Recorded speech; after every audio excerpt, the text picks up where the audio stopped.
Ma'am हम सबका syllabus complete हो चुका है और बोर्ड एग्जाम आने में भी टाइम है, तो अब हमें करना क्या चाहिए? क्या क्या करूं मैं इसका?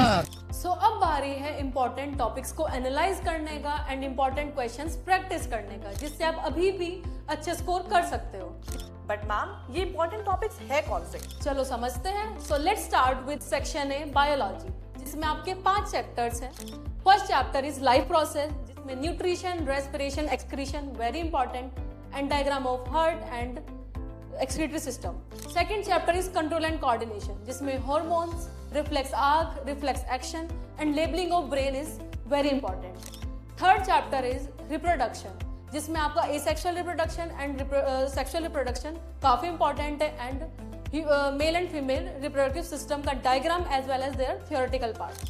फोर्थ चैप्टर इज हेरिडिटी, जिसमें आपका Mendel cross, Mendel laws and inherited traits and acquired traits, also genotype and phenotype. Next chapter is our environment, जिसमें आपका इकोसिस्टम वाला part, food chain and food web, इसमें डायरेक्ट शॉर्ट नोट भी आ जाता है और इकोसिस्टम में भी आ जाता है कि बायोटिक कंपोनेंट क्या है, एबायोटिक।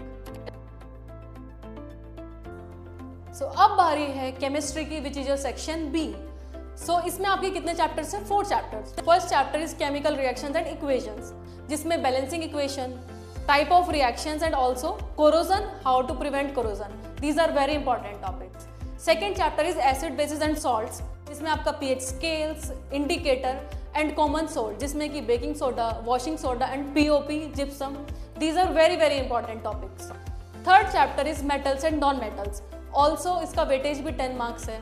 तो इसमें physical and chemical properties of metals and non metals, also उनकी एक्सेप्शंस कौन कौन सी हैं फिजिकल प्रॉपर्टीज में मेटल्स की, एंड इसका इंपॉर्टेंट एक पार्ट और है मेटलर्जी, वो बोर्ड्स फेवरेट टॉपिक है।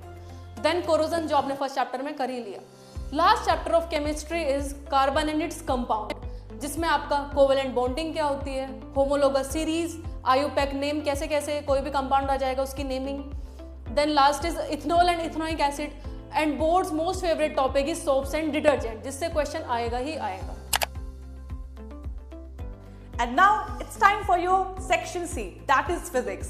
अब फिजिक्स में हमारे पास 4 चैप्टर्स हैं, light, human I, electricity and magnetism. बात करते हैं लाइट चैप्टर की। अब लाइट चैप्टर में हमारे पास 3 पार्ट्स में ये चैप्टर डिवाइडेड है। रिफ्लेक्शन, जिसमें आपका आ जाता है मिरर, रिफ्रैक्शन में आपका आ जाता है लेंस, और रिफ्रैक्टिव इंडेक्स और रिलेटिव रिफ्रैक्टिव इंडेक्स। अब इसमें आपका मिरर फॉर्मूला इंपॉर्टेंट है, उसके न्यूमेरिकल्स इंपॉर्टेंट है, uses of concave and convex mirror, lens formula and उससे रिलेटेड न्यूमेरिकल्स भी इंपॉर्टेंट है। अब आ जाते हैं हम लोग रिफ्रैक्शन वाले पार्ट में, जिसमें आपका रिलेटिव रिफ्रैक्टिव इंडेक्स और रिफ्रैक्टिव इंडेक्स के सारे इंपॉर्टेंट न्यूमेरिकल्स आपको जरूर से अच्छे तरीके से करना है। साइन आई और साइन आर का क्या रिलेशन है, लॉज ऑफ रिफ्रैक्शन क्या है, ये सारे टॉपिक्स लाइट चैप्टर में बहुत ज्यादा इंपॉर्टेंट है। और आपको ये भी पता है कि लाइट चैप्टर सबसे ज्यादा वेटेज वाला चैप्टर है। Human eye and the colourful world सबसे लो वेटेज चैप्टर है। इसमें सबसे आपको structure of eye, power of accommodation, structure of eye के सारे फंक्शंस, एटमॉस्फेरिक रिफ्रैक्शन के सारे एग्जांपल्स विथ एक्सप्लेनेशन और स्कैटरिंग ऑफ लाइट के सारे एग्जांपल्स विथ एक्सप्लेनेशन आपको अच्छे तरीके से तैयार करके जाने हैं। इलेक्ट्रिसिटी में आपका आ जाता है रेजिस्टेंस के न्यूमेरिकल्स, बच्चों बहुत पूछे जाते हैं जब भी there is a combination of resistance in series in parallel. उसके बाद आ जाता है आपका heating effects of electric current में कमर्शियल यूनिट ऑफ एनर्जी, जिसमें आपको रुपीज में आंसर निकालना होता है, कुछ डेज दिए जाते हैं, तो उसके न्यूमेरिकल्स बहुत ज्यादा इंपॉर्टेंट है बच्चों। ओम्स लॉ के ग्राफ अच्छे तरीके से देख के और उसके क्वेश्चन जरूर करके जाने हैं। अब बात करते हैं magnetic effects of electric current. इसमें सारे डायग्राम्स बच्चों बहुत ज्यादा इंपॉर्टेंट है। डोमेस्टिक इलेक्ट्रिक सर्किट में जो भी आपके टॉपिक्स है, जैसे फ्यूज है, ओवरलोडिंग है, आपका एसी और डीसी आ जाता है, शॉर्ट सर्किट है, ये सारे टॉपिक्स की डेफिनेशन, उसका एप्लीकेशन, कहाँ कहाँ यूज होता है, क्या क्या डिफरेंसेस है, ये सब आपको अच्छे तरीके से देख के जाना है।